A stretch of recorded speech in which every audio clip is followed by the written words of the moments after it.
Hey everyone, Dillion from Team PPG FOE here. Bringing you a deck profile on one of my favorite decks that I've been testing and tinkering with lately. So I figured I'd share with the community. Maybe you like it, maybe you won't. So I've always loved this starter deck Frieza, and the reason why I like it so much is that it rips random cards from your opponent's hand. I've always been a fan of that because a lot of times in this game you're holding your one kill card in some matchups, like whether it be 10-drop food, turning the tide, and if you can hit a random card and rip that one piece your opponent really needs, or even just ripping 1 to 2 super combos at random can be brutal, and you're taking a random card every turn. So there's potential there that's just better than discard in general. And when I was testing, I started tinkering with Cell Surge because it's popular right now, and with all the blue, hand destruction naturally would creep up. But I wasn't a huge fan of Cell Surge. It's probably just not my style. Like, it's good, don't get me wrong, but I started looking for another way to play hand destruction. I came up with this. I've been looking for a way to play this Hirudegarn package in the deck. And the main reason that I threw this together is because of this unison. So I'll go through maybe not necessarily the order they listed, but I'll run through the deck, tell you what it does and what to expect. So the main reason that I started with the Frieza leader is because this works really well with this Frieza leader. It's built for Hirudegarn, but it works better with Frieza. It can attack. It has 3 markers on it. So if we draw it and do what we want turn 1, it'll have 3 markers. The auto is really good. Choose 1 card in your hand. When your opponent combos, you discard a card in that combo area. So you're pitching 1 card to knock a card out of their combo area. So you can hit a 10k super combo. Something that's blue-yellow that they need for a rival, so they need a second blue-yellow, whatever it may be. So we're going to +2. You can choose a card in your hand and discard it. Or you can +1 and kill one of your hero friend and demon cards. Okay. So the reason it synergizes so well is this Dillion. If you lose Frieza and you have green unison in play, when you discard this card from your hand, you play it. So both effects on Hirudegarn trigger this ability. So you're going to discard it from your hand for the +2, play it, and then you can combo it off board, whatever you need to do with it. Or lead effect, swing, pitch it, discard a card from your opponent's hand. Or you do it during the combo step. So it's essentially almost a 15k combo, if that makes sense, because the auto on the Hirudegarn unison will trigger. You can kill a 10k combo out of their combo area, and then you can play this and then combo it off board, and then you'll add it back to hand. Ton of value, and the thing is that the game goes long. Just cycling these Dodorias with the unison ends up being just an insane amount of value that a lot of decks can't match. Right? So Frieza's naturally is a +2. I forgot to mention what specifically what the leader does. So you can't have second cards in your deck. When he swings, you Frieza's army and kill it from your battle area. Discard a card from your opponent's hand. They choose 4 life or less. You untap 1, draw 1, awaken. And on the back side, he's one of the only leaders. There's only a handful that get +2 every turn, which is insane because most leaders only go +1 per turn. When you swing and draw a card once per turn, you can kill one of your Frieza army in your battle area and get a random card from your opponent's hand and give a unison critical. So if you crit a life, you essentially can almost go +3 in 1 turn, right? Very mediocre front side, but very, very, very good back. Reminds me of like the OG Green Broly for the same reason. This Arbonne, choose a green card in your hand, discard a player from your drop area. We're going to choose Dillion. Dillion will come into play as well. And then if it's KO'd or moved by skill, your opponent has 5 more cards in their hand, they discard 1. So we only play 1. You can fit more in the list, but just trying to cycle it, you only really need 1 in the drop, and we need a lot of space for this Hirudegarn package. Numbers can be tweaked, but that's the general idea. This one, when you play, you look at top 5 for Frieza's army, or unison cost 2, but we're not going to play it. Cost 2 unison. Activate battle, you can combo with it from your drop area and give the unison or leaders 10k. So this is relevant because at one point I was playing a game on Untap, and I only had 2 cards in hand. But I had the unison, I had 1 or 2 of these to kill my opponent's combos, and I had like 3 Zarbons in drop. So even though I only had 2 cards in hand, I think they comboed to like 70 something, and I was able to get over their combo easily. Deceptive amount, a lot of combo power when you factor that in. This one, you pay 1 blue or green. We're always going to pay green. You either activate the sealed box from your deck, or you draw a card and play this, and it has 15k blocker. Early game, we're going to grab sealed box. Later game, we're probably using it just to draw and get a body. The sealed music box field card, you search your top 7, you get a Hirudegarn, Tapion, Minosha, or you get the Hyrule Unison, add it to your hand, pay 1, and play Tapion or Minosha, which costs 3 or less. So, ideally you want to play this by turn 2. You can play this into the Dory on 1, or you can play this on 1.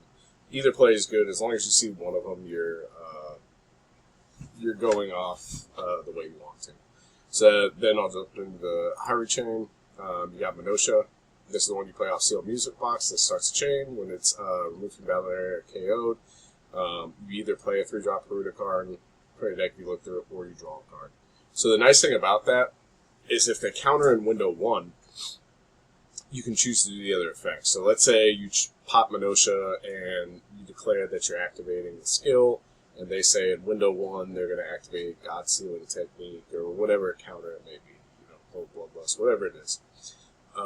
You can then go, okay, so I'll draw a card.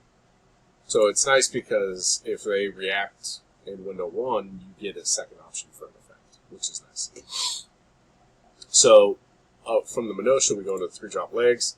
This is just a 15k body, but it's one that's removed from a skill or KO'd. You either add the 4-drop and play it from deck or hand, or your opponent discards a card from your hand.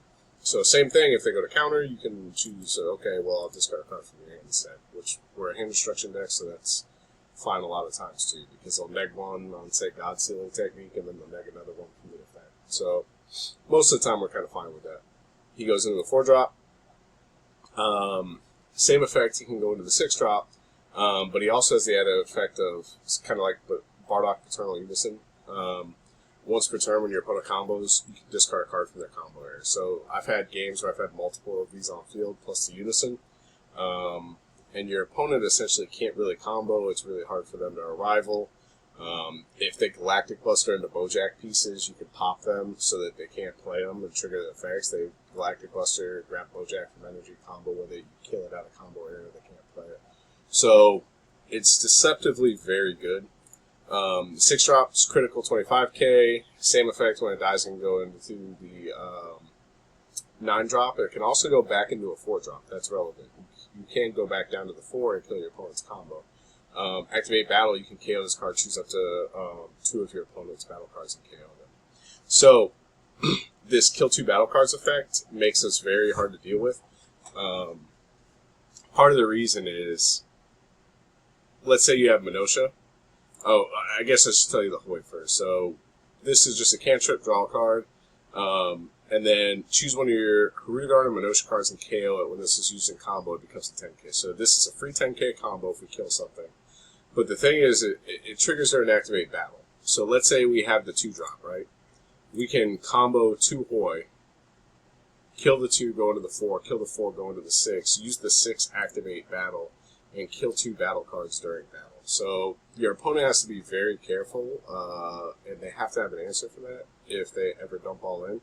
Have to go in on barrier, Unison or Leader, because you have too much easy access to kill something during the combo set, and then even then you can Hoi and either go back into the 4-drop or we just play the 1 of 9-drop. Because same thing, if we play during battle, we choose up to one of their battle cards and a random card from their hand and place them on top of their deck. Okay, this is good because if they're trying to draw something off the top, this can make them stuck, so they can only draw into what they already had in hand. And it can also top deck a battle card during combo. So we won't get the other effects because we're not blue, and it's also barrier, so it's hard to hit. But we're going to get a random card from their hand and battle card from field. So they should already be low in hand anyways because we're a hand destruction deck, so it just helps it more. Playing Zarbon Super Combo 1 because we can't play Sands. And 2, we can grab it off of this Zarbon. So it makes it slightly tutorable. We're going to play Charismatic Dillion, free play, counterplay, kills a 7 or less, and you can't play counters to the turn. Basically, if you're playing green unisons, you pretty much have to play this card. It's basically a staple. It's just too good. It's free, kills stuff. We play 2 of this Dark Volley Overwhelming Power. When a marker was removed from by a skill, we discard a card, our opponent discards a card from their hand. +2, you can discard a card from your hand. They kill a battle card, ditch a card from hand. Or +0, you can choose one of your opponent's unisons to remove a marker from it. So, basically, the only reason we have this is if the game, one, we really need to have a unison to get max value, because that's how our leader skill will give crit to, and these tutorials don't trigger if we don't have a unison on board. So this is just a really powerful late game unison. Most of the time they can't kill this Hyrule because it's +2ing from turn 1 if we drop it on one with a Dodoria. And it's 15k, so they can't swing with an unawakened leader.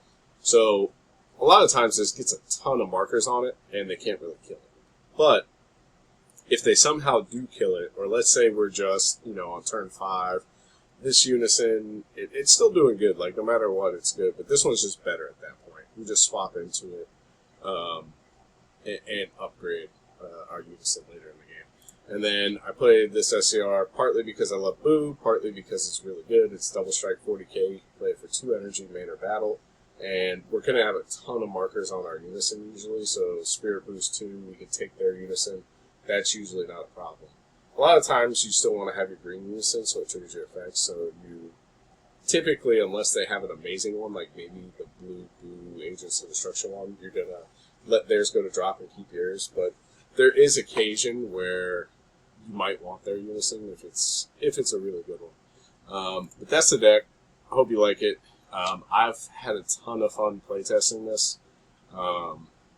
And, if you want to let me know, you want to take it to locals, you let me know how you do with it. You want feedback, let me know. Really fun deck. More competitive than you might think initially looking at it. I suggest give it a test, see if you like it. And as always, keep watching PPG, FOE, subscribe to us, watch our videos, like our content, and then we'll make more of it. Thank you.